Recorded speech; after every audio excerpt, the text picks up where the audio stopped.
I was 14. It was an average night around 9 p.m. Me and my little cousin are at his house. I'm babysitting for the night while my mom and aunt are shopping and my dad and uncle are at the movie theater, so we're sitting there and I was feeling really strange. Something was wrong, but I couldn't put my finger on it, so I just kept watching TV with my cousin. The feeling wasn't going away, so I got up and walked to the back door to lock it. When I came back through the kitchen, I saw what was causing my weird feeling. In the window, there was a very decrepit and homeless-looking man, just staring into the window, looking at my cousin. Protective mode turned on. I pretended like I didn't see the guy, and I told my little cousin that we needed to go upstairs because our parents would be home soon and they wouldn't want him to be staying up late, so I went upstairs and put him to bed, knowing damn well that there was a man outside that wanted in. I was about 125 pounds and 5 feet 8 inches at the time, and I played football for my school. If I remember correctly, I went downstairs and straight into the kitchen and grabbed one of those meat tenderizing hammers. Turned back to the window where I saw him before. Not there. Ran back to the front door and checked that it was locked. Both the deadbolt and the knob were locked. Ran back upstairs with my meat tenderizer and went into my cousin's room and sat down in front of the door. He asked me what I was doing, and I said that he didn't need to worry about it and that he should keep his head low. Called the cops and then my dad and uncle. Cops would take half an hour and my dad and uncle were 45 minutes away. Then I hear a window shatter and the sound of heavy boots walking around on the main floor. I told my cousin to stay calm, hide under the covers, and to keep silent. I could hear the guy walking around downstairs. It was horrifying. I gripped that damn meat tenderizer and waited. About 5 minutes pass, and then I hear the boots walking upstairs. At this point, I was having a freaking heart attack. My cousin's door is no more than 10 feet from the stairs. I heard him opening the doors to my aunt and uncle's room, then the bathroom. He walked back downstairs and I heard him open the door to the basement. 15 minutes later, the police showed up and burst into the house. Turned out the guy was loose from a mental hospital 1 province away. LDRI. Nearly had to battle a mental case when I was 14. At one point, I was no more than a wooden door and 10 feet away from him. When I was a kid, I stayed the night at a friend's house. I'd been there many times before, but I had never stayed the night there. His mom was a heavy smoker and his dad drank a lot of beer. Besides that, they were the perfect family, so my buddies and I stayed up late eating junk food, drinking soda, and playing N64. Around 2 a.m., we all decided to go to sleep. I woke up to the sound of a crash, like someone had knocked over the good china. I tried to wake up my friends, but they wouldn't move, so I crept up the stairs alone in the dark. When I got to the top step, I saw something had tipped over onto the dining room table. As I got closer, I could barely make out 2 figures. One was my friend's dad, his head trapped between what had fallen and the table. The other was just a shadow.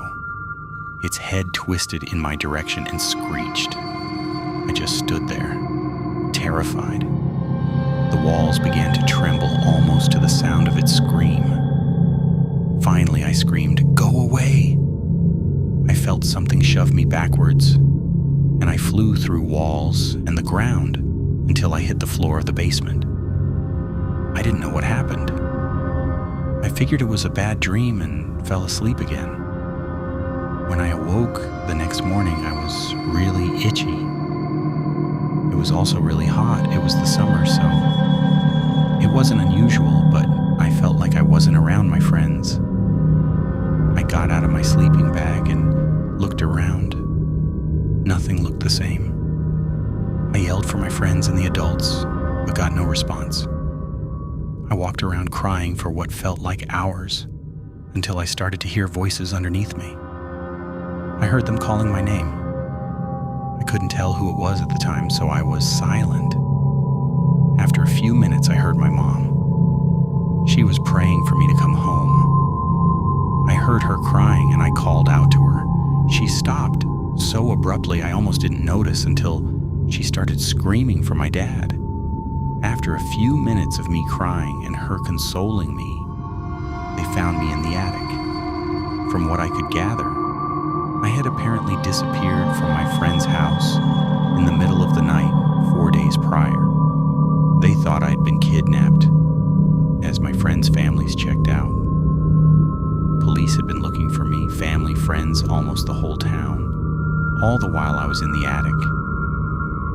So everyone understands, there was not an entryway to the attic in the house. If you wanted to get in there, you had to go through a window on the side of the house. You would need a 20-foot ladder plus power tools. But I was around 10. The only other way was to break through the ceiling inside the house. I was taken to the hospital, interviewed by police and psychiatrists, and they all couldn't explain what happened.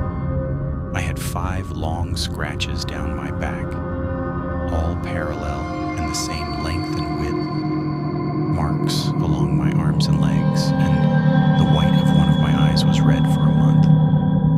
My eyes are normally blue, but one was red and blue. I didn't show signs of torture or psychological distress. It was like I teleported there. I was extremely hungry and obviously confused, but nobody knows what happened or how. It's been many years now, and to this day, nobody has any clue what happened. When I was 15, I moved, and the house we moved into was nice. It was big enough for us all and felt like a good fit. During the showing of the house, the basement door had a lock on it, and we were unable to view it at the time. We were assured that it was nothing, and when we moved in, we had the lock cut. And to our disbelief, there was a letter and a pentagram painted in black on the wall. The letter stated that the previous tenant was involved in some sketch activities like witchcraft, and she said she had went too far and opened something she couldn't close. Thus, the move. Nobody had thought anything of it, as we all had no belief in anything like that, and I had suppressed those previous experiences as I rationalized them to just being an overly active imagination. Time went by and we had painted the wall, but the pentagram kept seeping through every time we painted, so we left it alone. There were often times where we would hear things through the night, such as creaking, cabinets closing, footsteps running through the house. But we were a big house, so we always rationalized it. At night I could hear a kid's giggle and footsteps running through the hallway. Cabinets started slamming oftentimes, and pictures would fall off of the wall spontaneously. It got so bad that we ended up calling a priest out and asked him to bless the house. We didn't mention the pentagram, and when he walked in, he walked straight down the stairs to it as if he was drawn to it. He blessed the house, and we didn't have anything bad happen for a while. I was around 16 at the time when everyone decided to take a weekend family getaway, but unfortunately, I had to work that weekend as my job only allowed me to work weekends due to school, so I had to stay home. I came home one day and had a cold, eerie feeling walking into the house, as I was a victim of a home invasion when I was younger. So since then, I have always been extremely paranoid and on edge. We had several dogs, and we lived pretty secluded with neighbors close enough if something happened, but far enough if we wanted privacy, so I wasn't quite as anxious as I would normally be. But that eerie feeling never left. I decided to call it a night, and my dog followed me to bed. I was laying there tossing and turning for probably 15 to 20 minutes when I noticed that one corner of my room looked extremely dark, darker than normal. The bedroom window normally casted a shadow in that corner, but this time it was pitch black, like I couldn't see through it. In the same moment that I noticed it, my dog peered her head up and faced the corner as well.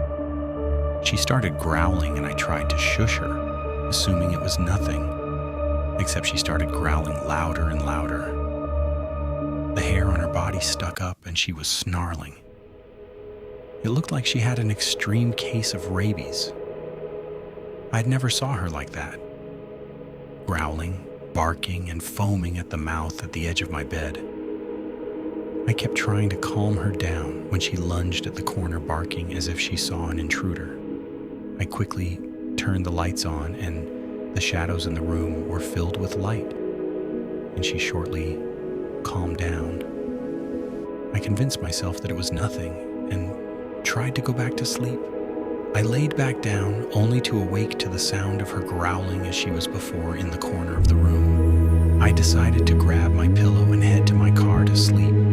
As I looked back to my bedroom window, it was completely black and my stomach dropped from a feeling I couldn't explain.